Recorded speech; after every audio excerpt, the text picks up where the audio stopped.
Welcome into Jungle Tales, a Pirate Baseball podcast. We're getting you ready for Game 1 of the Fall Classic as the Toronto Blue Jays are hosting the LA Dodgers there in Toronto at Rogers Center. Right now, I'd like to welcome in former East Carolina pitcher John White. John, how are you? I'm doing well, Bubba. It's a great day in Pirate Nation. We have two of our former players, first round draft picks, pitching or playing in game one. Obviously, Trey's pitching, but yes, it's a great day to be a Pirate. It was casual Friday at work, and I was able to wear my Pirate gear. So, big day. Looking forward to watching the game. Johnny Stats, how are you? Doing well, fellas. Hey, that's funny, John, because I did the same thing. Even though we don't have a game this weekend, I wore pirate gear too, just because very appropriate for what we're going to witness tonight. Yeah, Trey Yesavage getting the ball in Game 1 against the Dodgers, a veteran lineup. And I was taking a look at this lineup earlier today, and we'll take a look at this matchup and the way Trey's been pitching from a variety of angles over the next half hour or so, leading you up to first pitch a little after 8 o'clock there in Toronto. But taking a look at this, guys, I wasn't stunned to see Trey get the ball in Game 1 when you really examine it closely. And with the way he's pitched in the postseason, how could anyone be all that surprised? Yeah, that was what we talked about. Gossman did get his one inning in there in their last game, the clincher over the Mariners. So they're, on record, they're saying that the reason for Trey pitching game one is Gossman needed one more day. But they took a little bit of time to decide. So we kind of had an idea that they were thinking about how to approach the series. But like you mentioned, if you think about your best arm, swing and miss type guy, you want him to be able to pitch as many games as you can in the World Series. So getting Trey out there in game one is not surprising. Plus, the Dodgers have never faced him, so that's another aspect to this that we'll talk about. But yes, I think is an appropriate call, and I think we all kind of guessed that was happening. Definitely. And what I started to go into a moment ago is this lineup of the Dodgers. I was looking at it earlier today. You have three lefties. All three of those lefties, though, are big time bats. Shohei Ohtani, and then Freddie Freeman, Max Muncy. But especially Ohtani and Freeman and what they've done over the course of their careers. And there's only one guy in this lineup that's younger than 30 years old. Yeah, it's a veteran lineup, but there's some great veterans, and obviously they lead Ohtani off, so you're going to see him more in the game or more at bats. But yeah, Betts is batting second. The Freddie Freeman. So Freddie may have a little more trouble against Trey, and I can talk about that more after we discuss his lineup situation. But yeah, that's a formidable first inning.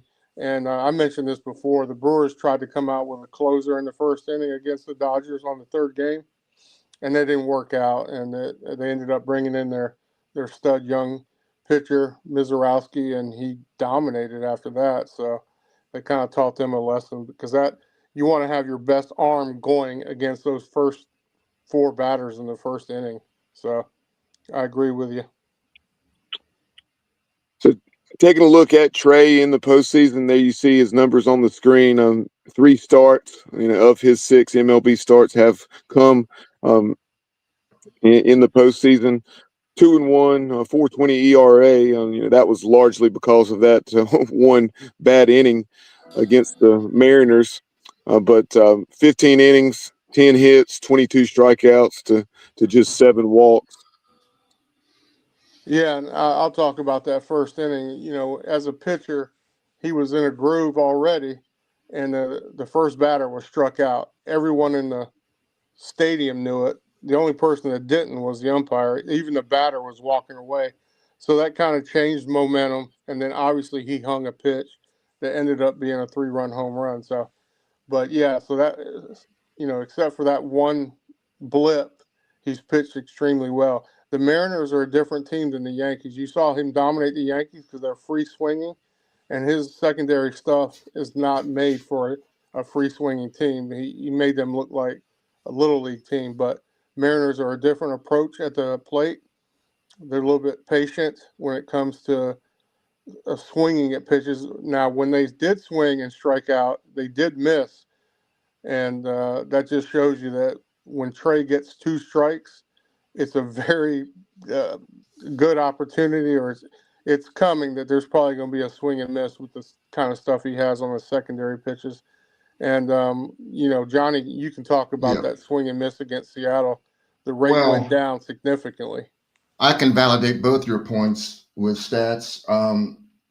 Against the Yankees, Trey had a 21.8% whiff rate, which is better than obviously 1 out of every 5 batters. 1 out of every 5 pitches were swung on and missed. But against the Mariners, they, like you said, they were much more patient, and they were only 14% whiff rate. But for your other stat, the strike 3, when he struck out a batter, he struck out 22 batters in the 3 playoff games so far. 19 of those strike 3 calls were swings and misses. So there you go, John. Like you said, when he gets 2 strikes on you, it's trouble. It just feels like, you kind of have that feeling that it's over with at that point. So thank you for that validation. And much has been made of this over the last 2 to 3 weeks. But with him getting the ball, Trey, that is, in game 1, it's certainly being talked about even more so. But there you see Trey leaving the mound against Wake Forest after his final start as a Pirate back in June of 2024. And now 16 months later, here he is getting the ball in game 1 of the World Series. What an insane 16 months for Trey. And he's the first starting pitcher to be this young in game 1 of a World Series since 1947, 78 years. Yeah, wow. It's amazing. It's absolutely amazing what he's done this year. We've seen him move through every level of the minor league system.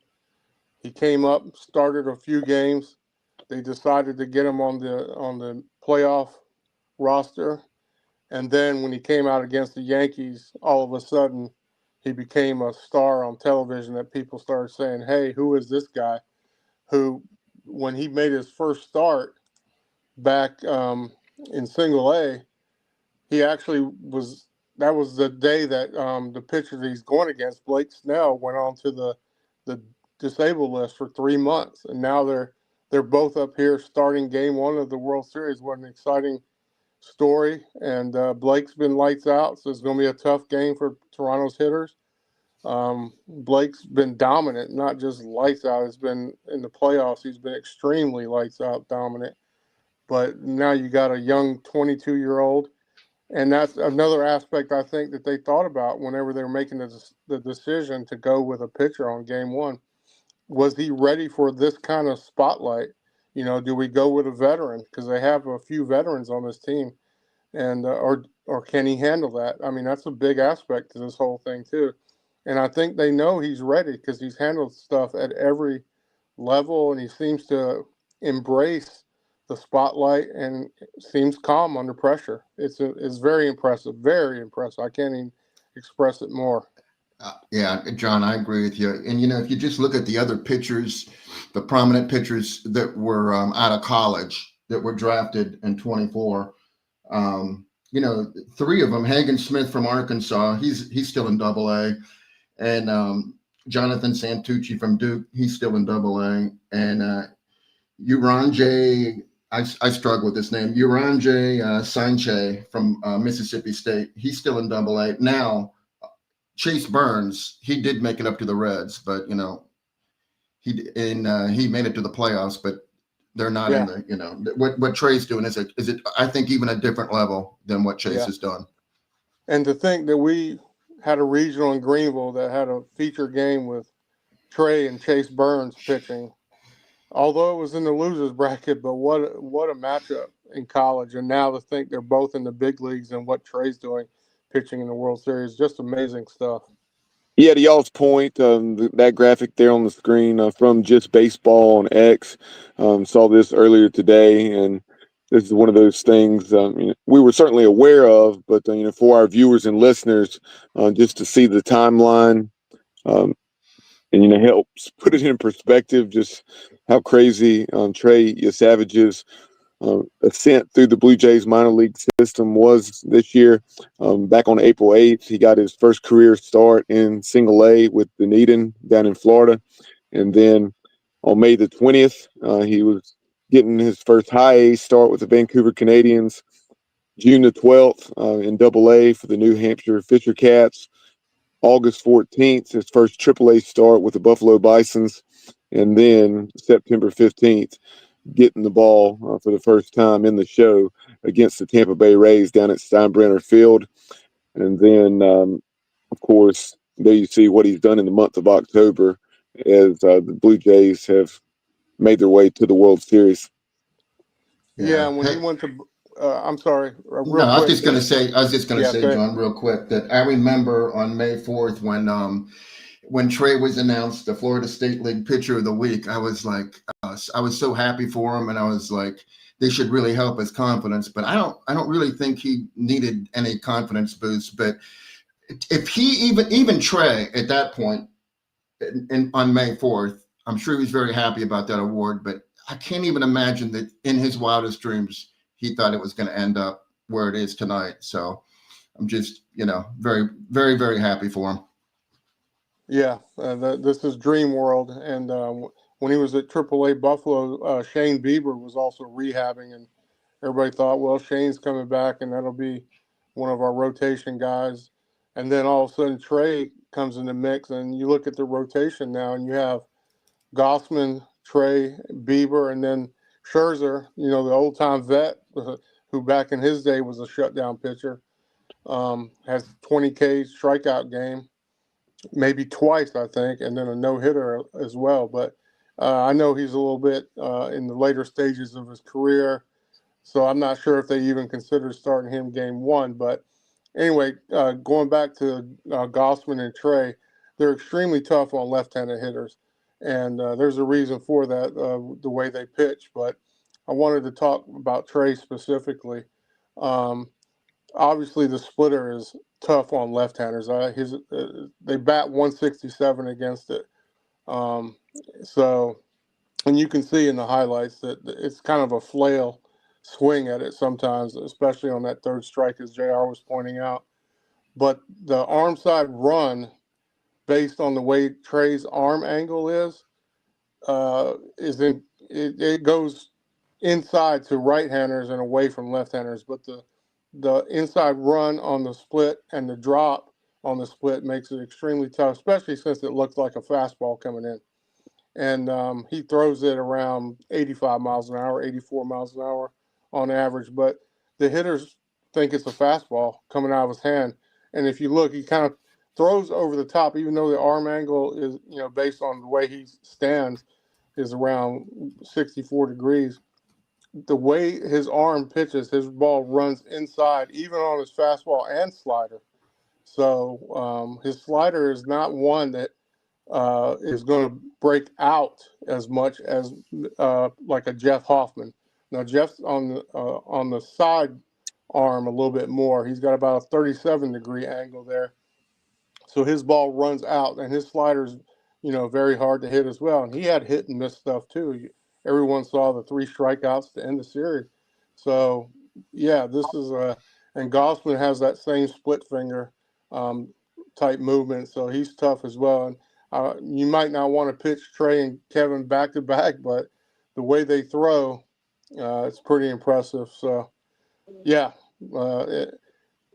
Trey's arm angle is a lot different than what people are used to, and it's going to be a show tonight to see how he does against the mighty Dodgers. To Wool's point, what you were saying about Scherzer and then Trey Yesavage, saw this earlier today from MLB Stats saying that Scherzer, just a little over 41, is the oldest player in this year's World Series. And then you have, separated by 19 years, Trey Yesavage, that is 22 years and 88 days. Is the youngest player in this year's Fall Classic. Yeah, that's amazing there. 22 starting first game, and you have a veteran like him. And one real quick note about the arm angle of Trey. So major league teams have trajectory machines, right? They could not even mimic his arm angle. It's so different. It's very unique. So they could not even. The Dodgers were trying to get it and mimic it, and they could not do it with their trajectory machine. So I thought that was a pretty interesting note I heard today. We talked about how Trey is the youngest starter in Game 1 of a World Series since 1947, 78 years. This also from MLB Stats on X said that Trey's the youngest player in this year's Fall Classic is at 22, which is what we just discussed. But they went on to say he will be the youngest pitcher to start a World Series game, period. And since Madison Bumgarner took the ball for the San Francisco Giants in Game 4 of the 2010 Fall Classic. Yeah, and there's a lot of first happening with Trey this year. Seems like every time we look around, something new is popping up with him. So I know that he's got a big family behind him, and I heard where he said they're going to be driving up to Toronto today, and his brother and parents, and so it's going to be a special moment. And I can't imagine as a family how they get to enjoy this moment. It's going to be pretty special. Another point here from Keegan Matheson on X. He covers the Blue Jays for MLB.com. He said Trey Yesavage had this to say regarding keeping it simple with analytics. I'm pretty meat and potatoes with it. Just keep it basic. I don't want to be out there on the mound thinking too much, because for me, I'm at my best when I'm just blacked out there, not thinking at all. I love that. You know, that's him. That's Trey. Yeah, I thought that was pretty interesting and refreshing to see in this day and age of analytics. It's definitely got its place, but I definitely Yeah. think that too many players, be it positional guys, at the plate,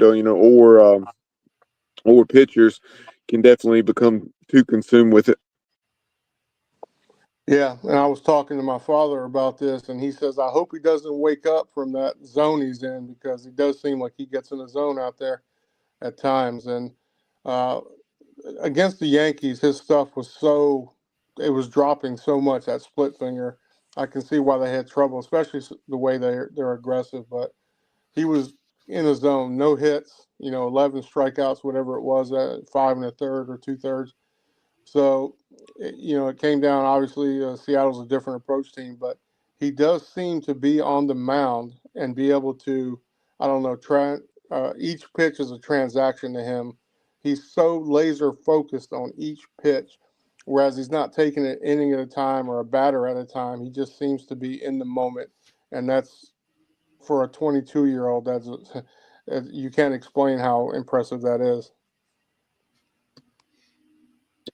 And this is a stat that JR, you provided this to us earlier today. I don't think you've mentioned this, so forgive me if you have. But in his 6 big league starts, Trey Yesavage has not allowed a run in the second inning and has recorded 7 Ks. No, it's better than that, Bubba.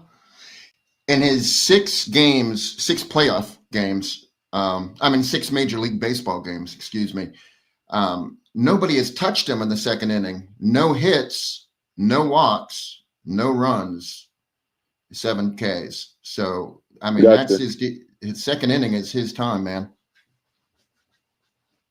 Yeah, certainly we has were talking been earlier. Yeah, I just want to So the Dodgers are getting ready to face him for the first time.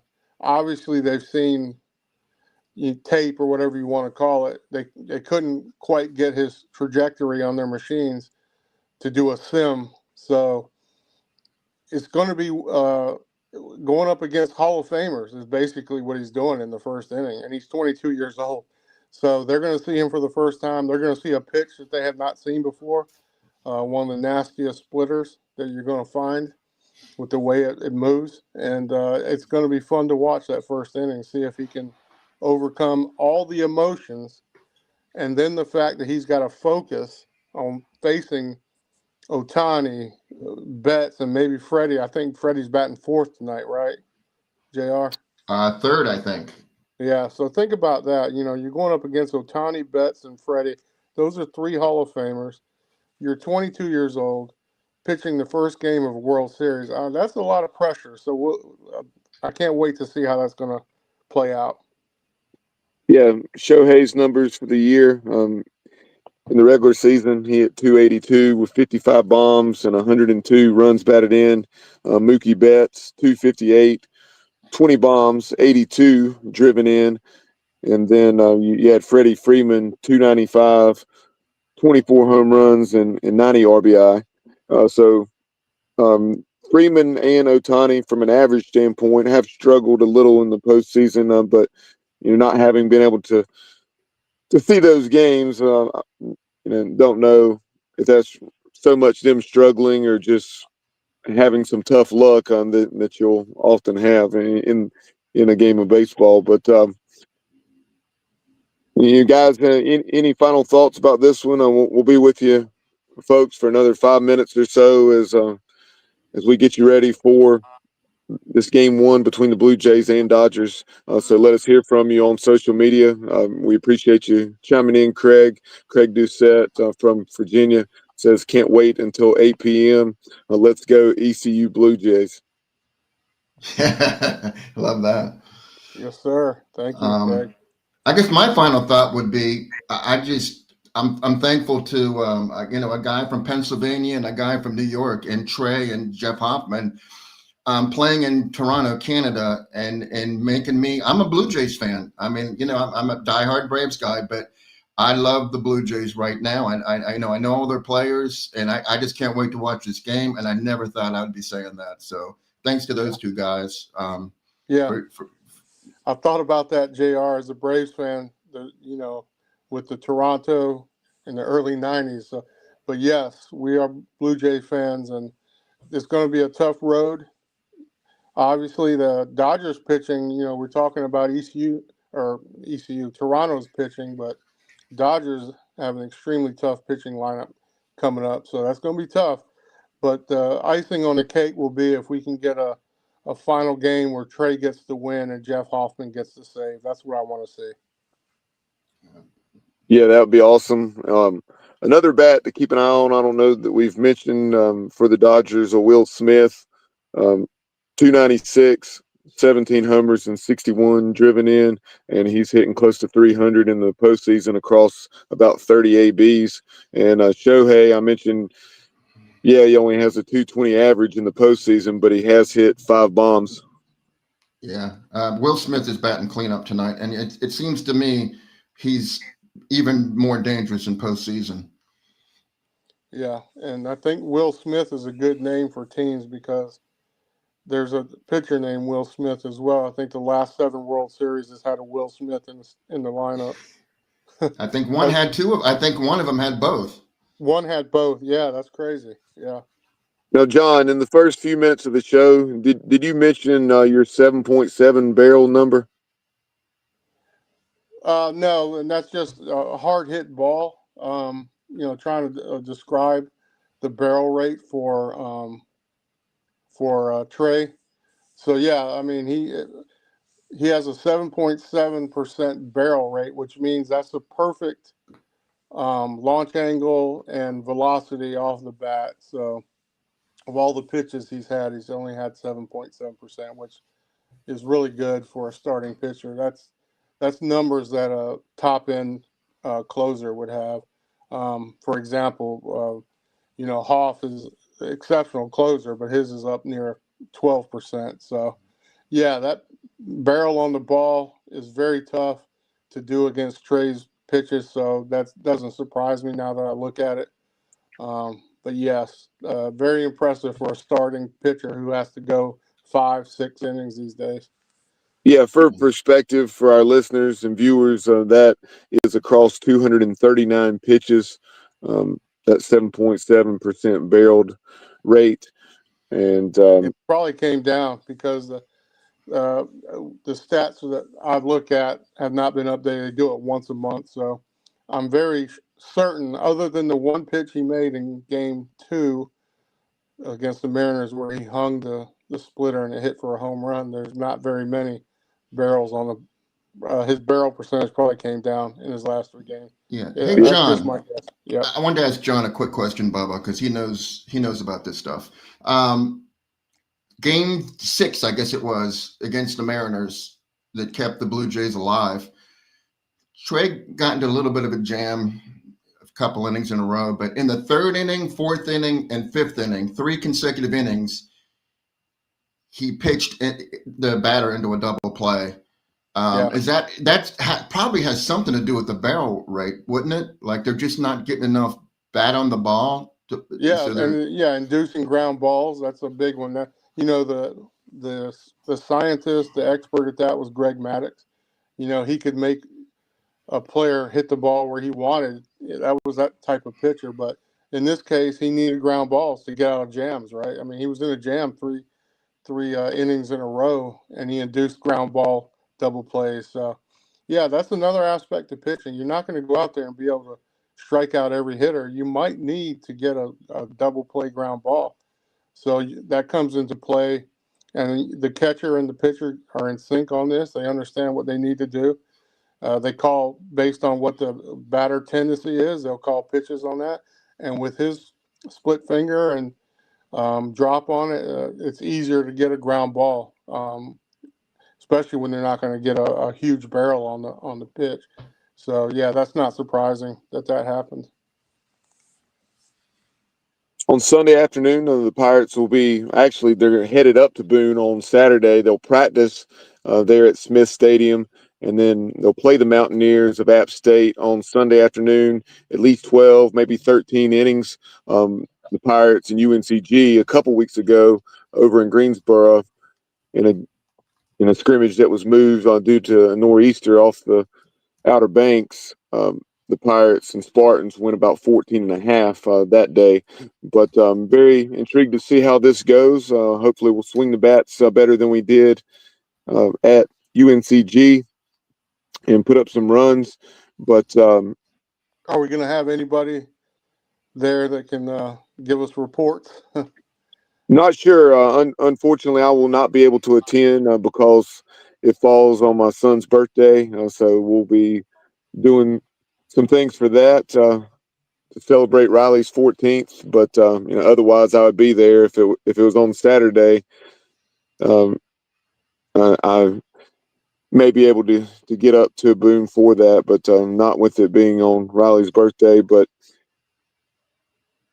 kind of moving into the Pirates, and you had the 2026 schedule released earlier today.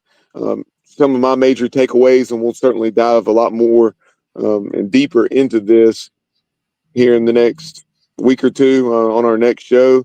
But some of my major takeaways at first glance were you open the season with a new opponent in Xavier, the Musketeers, coming to Clark LeClaire for 3 games there in the middle of February, the 13th, 14th, and 15th. And then instead of just that game at Campbell for your first midweek, you also have a midweek game on Wednesday against NIU as Northern Illinois Huskies are in town. And then you have a 3-game series against the Penn Quakers. So there you have 7 games against new opponents for the Pirates. Yeah, my 2 takeaways were the Xavier opening series. If I don't know what they've done during the offseason, but they were in top 3 RPI for like the first month of the season until the numbers like regulated themselves. But you don't get there without being good. So, I mean, they did have a very, very good team last season. So I was excited to see that they're coming. And then my other thing was we have 9 American series and 5 of them will be at home. So that's a big plus too. And the first of those 5 home series in the American and the conference opening series is against the UAB Blazers, if I'm not mistaken. And then in recent years, you've only had one midweek game against Duke, but now staff change there, of course, in Durham, and the Pirates and Blue Devils will be playing twice, as well as, of course, UNC Wilmington, NC State, Campbell, the typical usual suspects there in the midweek. You had the traveling series with the Tar Heels, first game at Clark LeClaire. The second game is going to be at a neutral site, probably the DBAP I would expect, and then on Sunday at Boshemer Stadium. Of course, last year that got shuffled around because of weather, but and then the LeClaire Classic. I found it interesting on the schedule release. We put out a graphic here in the last few days that was showing Western Carolina, Troy, and Rutgers in this year's LeClaire Classic. On the schedule release today, I think it just had a hat of they just had the Keith LeClaire Classic without the opponents. So I don't know if something has fallen through there, or if that was just because of that graphic or what. But this. The graphic that I had produced was because of what I had seen on the official schedule releases of Troy as well as Western Carolina. So I thought it was something you could probably take to the bank, but we shall see. Well, I hope Troy comes because that would help our RPI. You know, I'm sure they'll be good again. And remember last year, didn't Army had to opt out of the LeClaire Classic? Yeah, that was the situation. They had to play a game or series against Air Force, I think.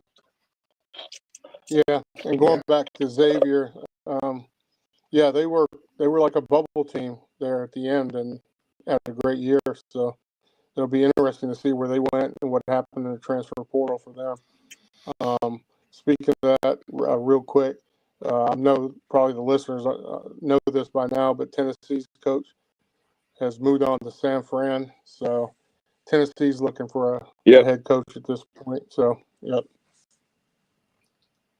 The high energy and fireball that is Vitello.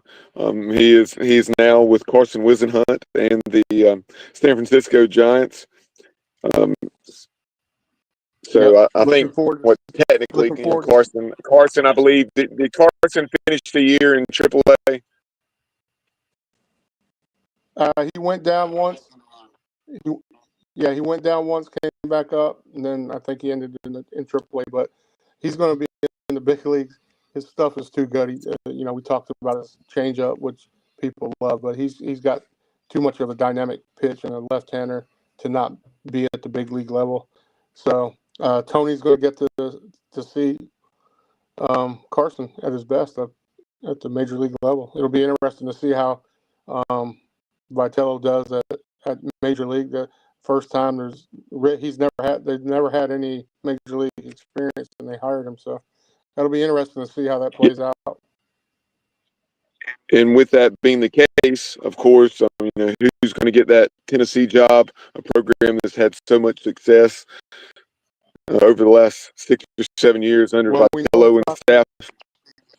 And Kevin Schnall, as you see there on the screen, Mike Wilson of the Knoxville News said that Kevin Schnall interviewed today. And you also, not surprisingly, has seen Cliff Godwin's name mentioned. And I know, JR, you had a chance to see an article on one of the Tennessee websites, perhaps their On 3 site, that had something like 20 candidates mentioned. So in addition to Cliff Godwin and Kevin Schnall, who else were you seeing? I saw some names that I didn't even know who they were, to be honest with you, like TCU's assistant coach. I didn't recognize his name, but as far as we had Dallas Baptist coach was mentioned. Arizona. No, not Arizona's Kansas. coach. A couple. The Grand Kansas Canyon. coach. Grand But Canyon University. I was surprised to see yeah, it. Grand Canyon. Yeah, you should have asked John, not me. Look, Right? and Murray State. You read the article more than I did. Head coach as well.